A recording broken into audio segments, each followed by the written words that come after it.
PC video. This one's going to be another walkthrough with Cooking With Us. Again, as you guys probably guessed it, I'm not the most sort of measured out cook in the world, so I'm going to give you rough guesstimations to how much to use of each one, and then obviously you can adjust it depending on how many of you there are, if that all makes sense. Hopefully you enjoy it, hopefully it gives you a couple of ideas, but yeah, sit back, relax and enjoy. Yeah, I realised in the opening clip I didn't actually include what we're actually making. So we're going to make a Thai green curry with coconut rice, and then we're also going to make like a Philadelphia cheesy tray bake. Again, these are just lunches for our day to day. We do it all in bulk on Saturday or Sunday, so then we ain't got to worry throughout the week. So you probably would have seen Gina's been chopping onions, carrots, and a load of vegetables. Particularly with the onions and the carrots. Onions, I use them more for flavouring, so I tend to just use sort of one for each sort of dish, one onion for each sort of dish, just then it's there as a base flavour. Carrots and stuff, for the sort of 6 meals that we'll create for it, I tend to use sort of a bag or half a bag or 3/4 of a bag of carrots for all of us. As I say, it's obviously lasts quite a long period of time, that's why there's so much. Obviously you can dial this down depending on how many you're cooking for, but yeah, stick with me. Yeah, so in this pan here we've got a can of lighter coconut milk, because you know we're all healthy on this channel, with just some rice. There's probably about, I'd say probably about 150 grams worth of rice. We might not use it all, so we'll then freeze it, depending on obviously how much we use and how hungry we are. But yeah, so that's what's going on in there. That's going to just bring up to the boil, then it's going to be down to simmer just till it soaks up in the coconut, and hopefully it makes it nice and sticky. I'm praying that it turns out like a Thai restaurant, but I don't hold out much hope on that one. So yeah, and then in the other one we've just got some pasta boiling away. That's going to go in the tray bake with a cheesy sauce that I will make in a minute. But yeah, so as you can see, it's slowly absorbing all the coconut milk. There is also some water in here. I'm not sure if I mentioned that earlier. There's about 200 ml of water combined with the lighter coconut milk. It's just to give it a bit more of a Thai feel to it. I'm just going to let that simmer away till all the coconut milk is essentially gone, and then the job's done on that one, and then I will start showing you how I make my Thai green curry. So this is what the coconut rice looks like after about 40 minutes. As you can see, all the coconut milk has kind of been soaked up and absorbed, and we've got some nice sticky rice. So in here we've got another tin of coconut milk. Yep. Obviously if you don't like coconut and you want to sort of limit that, you don't have to do the rice as I've shown you, you can just do normal rice. So as I say, coconut milk is in there. Also there is about half a jar of Thai green curry paste. Obviously this depends on how many you're cooking for, but you want to use a fair amount of it because it will help you get the flavour. Excuse my cousin's dog. So in there, along with the coconut milk and the curry paste, Thai green curry paste, is some garlic. I'm just going to put some grape granules and some onion granules in there. In regards to how much, you probably need about a teaspoon and a half of grape garlic and about sort of a tablespoon of the grape granules and about a teaspoon and a half of the onion granules. The only reason we use the grape granules is one, it will help it thicken and also give it more of a depth flavour. I'm also possibly going to add in some more corn flour to help thicken it up, because I like it to be quite thick and like a proper sauce really. But yeah, stick with it, as I say, and then it's just going to go in here with some chicken. I didn't actually mention, chicken wise we use, you can get to about 600 grams per dish. Obviously this all depends on how hungry you are, how much meat you want to eat, and obviously how many you're cooking for, but that's how much we use, so that tends to be 600 for one dish, 600 for the other, and that's what works best for us. So yeah.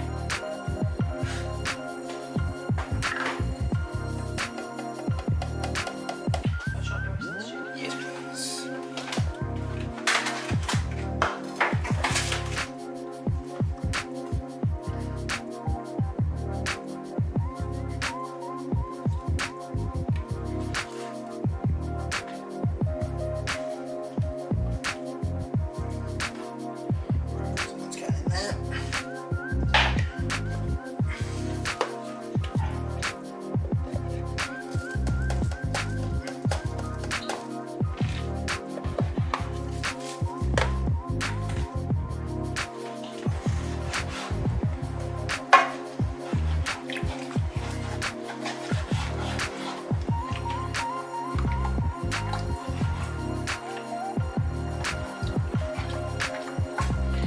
So as you can see, it goes sort of a light green.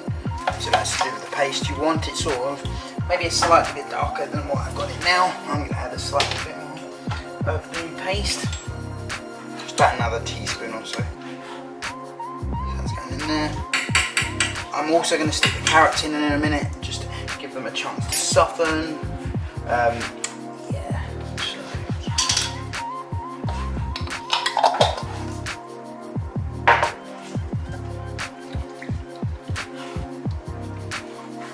So let's get that going there. So Gina's just chopping some chicken for me to stick in here.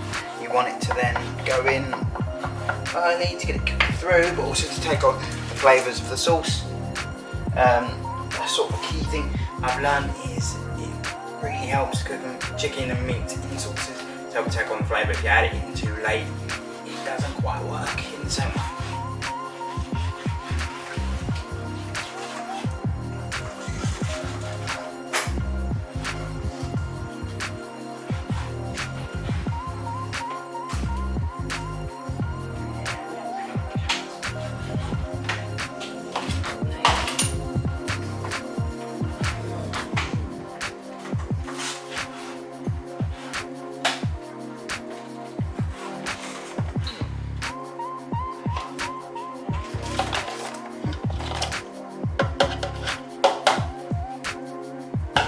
That's about, I'd say about a carrot and a half going in here. So you just want to stir that through.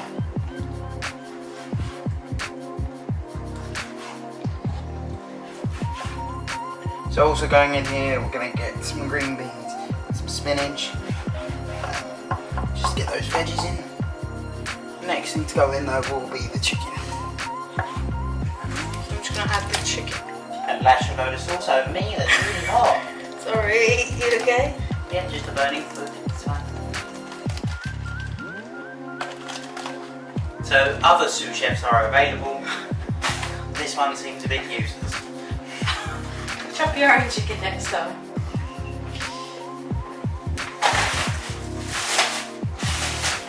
So, with the chicken, you can obviously use chicken breast as well as we've used chicken thighs just because Gina prefers it. So, but if you're going to use chicken thighs, I do suggest getting the boneless ones because it will save you a lot of lava. But we're going to just let that cook through. And as I say, we want it sort of to absorb all the sauces and juices. So we're just going to let that cook through, and then we'll add in the veggies, and then finally we'll add in the rice, and then we'll all be done. So we've just added the veggies in, so the rest of the veggies, so that was the baby corn, green beans and the spinach. So just let them cook away. You want to add them slightly later on because they don't take as long to cook, and obviously you want a little bit of a bite, particularly to the green beans. So yeah, I'm just debating now because when you add the vegetables, it tends to water it down a little bit. So that's where things like the corn flour come in, and it will just help thicken it up before adding in the rice. So I'm probably going to do that now. So let me just grab that. Give it a bit of a stir if you leave it for a while because it does get a little bit pasty. So just stir it all the way through, and then I'm going to make a mess and leave that aside for Gina because I hate spoons in jars when I'm pouring. So if you just add a tiny bit as it goes in, otherwise you end up with like a pasta clump, flour clump. Sorry, English isn't my first language. Gibberish is. Right, and then if you just stir it through, and it will slowly start to thicken up, and you can add it as when you need it. So I'll get Gina to add in a little bit more, and then it should just start slowly thickening up and making it nice and sticky. But yeah, again, you'll probably find that the rice that you're going to add into this will add a little bit of thickness. Stir it from where it's been cooked in the coconut milk, which should give it an extra bang of flavour.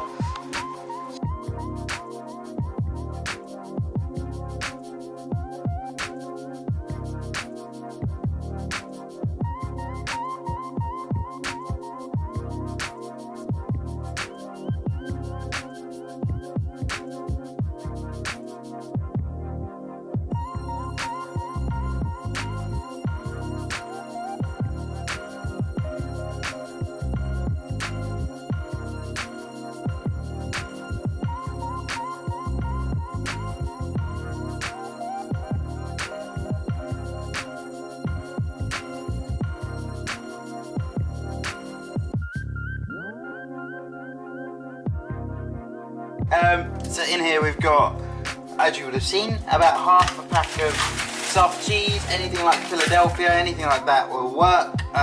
I'm cheap and use the cheap shit, so you can do the same. And then I'm going to put probably about, I'd say about 40 grams of Parmesan in here as well. So let's just do that. Oh, I'm going to throw it all over the side. It's not really working. I'm just going to put a bit of black pepper cheddar in here. I'm stealing this from my dad, so if you're watching this, sorry Dad. So I'm just going to put one slice. It's more just to give it more of a depth of flavour, because obviously soft cheese is quite a delicate flavour, and obviously we do want some of that cheesy goodness with the pasta. But I'm also going to stick a load of herbs and stuff in here, so just bear with. So hopefully you can hear me over Gina making loads of noise with the microwave. So in here we're going to put some black pepper. Mainly, obviously, you should always season your food, so just be aware of that. But obviously, with the cheese, a lot of salt gets involved with these, so you try and use the pepper to balance it out. So you're probably going to need, I'd probably say, half a teaspoon, something like that. Sorry, I'm finished with the microwave now. So half a teaspoon in there. Try not to use too much because Gina don't like it. Don't like too much, I don't mind pepper. And then just some onion granules. Get these in most supermarkets. It's mostly because I'm lazy and can't be bothered to chop more onion to put in here. Sometimes I do, sometimes I don't. It just depends really. So there's about half a teaspoon in there, maybe slightly more, just to give it a bit of a zing. Then you go in with the garlic. Again, garlic granules, because chopping garlic can be a bit of a pain, particularly with me, with my limited manipulation in my hands. Peeling stuff can be a bit of a nightmare, so I tend to use these because it's quicker and easier. Most shops will sell it. So we're going to go in with about a teaspoon and a half. You want a fair amount because we're doing this for a fairly big tray. And then next up after that, I might add more, I'll warn you now, I might add more in further into the video depending on how it tastes. Next up is the mixed herbs. You can get these most supermarkets again. Just a great sort of thing to have in your collection. So we're going to go in with probably about a teaspoon and a half, maybe slightly more, probably actually more closer to 2 teaspoons. There you go. So next up we're going in with the gravy granules. This should give it a bit more of a base of a flavour, also helps thickening it, but I'm also going to stick in some corn flour to help thicken the sauce up as well, because you want it nice and thick and cheesy. So we're going to go in with about, I'd probably say a tablespoon or so of that. Stick that in there. Then what you want to do is you want to stick it in the microwave for a little while, just to let everything meld together. There is also about 400 millilitres of water in there, just to obviously help create the sauce. But yeah, so we're going to stick this in the microwave probably for about a minute, see how it looks, and go from there. So it doesn't look that appetising at the moment, but believe me, it will taste good. We're just going to give it a bit of a stir, and I think it needs to go in for a little bit longer.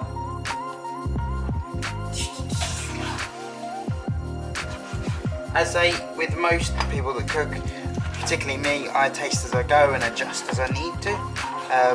But yeah, just go with what you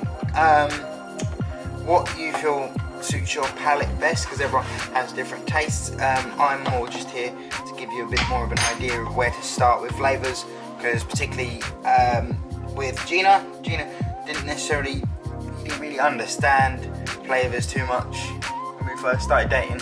I've sort of brought her into my realm of trying out Italian food, Spanish food, every kind of food you can possibly think of, because I'm a massive foodie and just like eating. Surprise, surprise, if you haven't guessed already. Anyway, so that's going to go back in the microwave for about another minute, maybe minute and a half, and then we're going to see where we're at.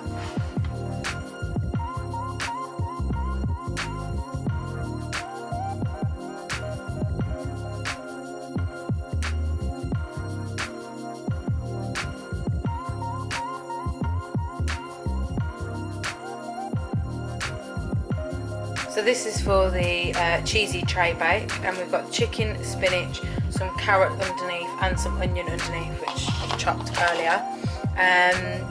We'll just add the cheesy sauce, and I think that's about it for that one. Yeah, and then it goes in the oven for about 40 minutes to an hour, just to let it cook away and blip away, as Jamie Oliver says, and then it hopefully should come out nice and cheesy, and yeah, it's a little treat during the week.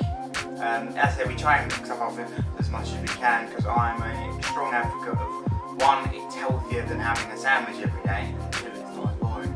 So I know it's a bit of extra work, but I'm not that sandwich life. So we do this instead. But yeah, hopefully it's given you some ideas. In case you're wondering, and I keep meaning to mention in my videos, when I am using the in and around the kitchen. 1 second, let me move so you can see properly. I use a beaten up old wheelchair that we picked up from when I had my surgery in America. So this one's known as my house wheelchair, also known as the Beast, because she's been everywhere. She was also my travel wheelchair for a while, but now where I take control a bit more, I take the good wheelchair away a bit more. So yeah, so I use this around the house, and then if I'm working in the kitchen, so obviously as normal I'll wheel around to get to where I need to go. Most things now are held lower down if I use them regularly, but then also when I'm working at one of the worktops, I will grab the edge of the side, put my weight in my feet, and then stand up. I'll either balance like this, or I'll lean against the side depending on what I'm doing, and obviously this gives me the capability to open cupboards, grab stuff from there, grab the teacups, all things like that. Microwave is a bit of a haphazard in my house for me because it's too high up. Bit of a nightmare, but Mum won't back down on that one, so yeah, just got to do what we can. But in terms of when I use the kitchen, I literally just stand up against the side. I don't have any adjustable height sides. I know some people do. We just have them mainly because my mum's a bit of the queen of the kitchen and doesn't like other people in it, so it's her kitchen and not mine. Obviously when we move out, we possibly will look into adjusting, getting the adjustable worktops, particularly having things like the kettle, the hob and the sink maybe possibly closer together, because I've had a couple of accidents where I ended up either burning myself, picking the bottom of a cooker, because you know that's a normal thing you do. Fun story that basically I went to grab, the first time I went to grab a hob, no, I went to grab a saucepan off the hob, and it was hot, jumped and kicked the bottom of the cooker. The second one I think is the funnier one. One, because I slipped my toe open the first time, and slipped my toe open the second time in the exact same space. Oh, doorbell. We got interrupted there by my cousin. So yeah, I ended up kicking the cooker twice and cutting my foot open. But the second time was because I dropped a loaf of bread and it made me jump apparently. So yeah, that was good fun. Both times were early in the morning as well, so blood was all over the floor and it was great. Actually no, the second time Mum was out because I couldn't get the blinking to stop, and I ended up sitting in my shower because I didn't know what else to do. But yeah, so that was a fun story. But yeah, hopefully you enjoyed that. Yeah, so that's how I sort of get around the kitchen in terms of moving around. But yeah, let's crack on with the cooking. So this is the cheese sauce after a couple of goes in the microwave, and a little bit of corn flour, just corn flour and water mix. So you'll normally use about, I'd say about a tablespoon and a half for one sauce, maybe slightly less, and then obviously we bulked out a little bit purely because we're making the Thai curries on, and I was just thinking the sauces and making Yep, so that looks good now. We're going to pour that all over this. Oh, that's really hot on my hand. That's really hot on my hand. Oh. And yeah, then that will go in the oven for about 40 minutes to an hour. Key ingredient we forgot to add in is the pasta. Oh, that was no. Wait there. Yep, no, that's better. So we've got the sauce, the chicken, spinach, carrot, onion, and the pasta, and it's going to go in the oven for about 40 minutes to an hour. So, worth keeping an eye on when you're doing your chicken bake. Get it out and regularly stir it, or get your glamorous assistant to do it for you. But yeah, so you'll notice that obviously the top starts to crispen a bit, so it's just to make sure that it cooks all the way through. Be wary when you open an oven, because apparently it attacks any jewellery you have hanging around your neck. See, we educate you on this channel. Just makes it hot. So yeah, that just cook through. You'll probably need to stir it about 3 or 4 times throughout the 40 minutes. It's just a quick stir, just make sure it cooks evenly.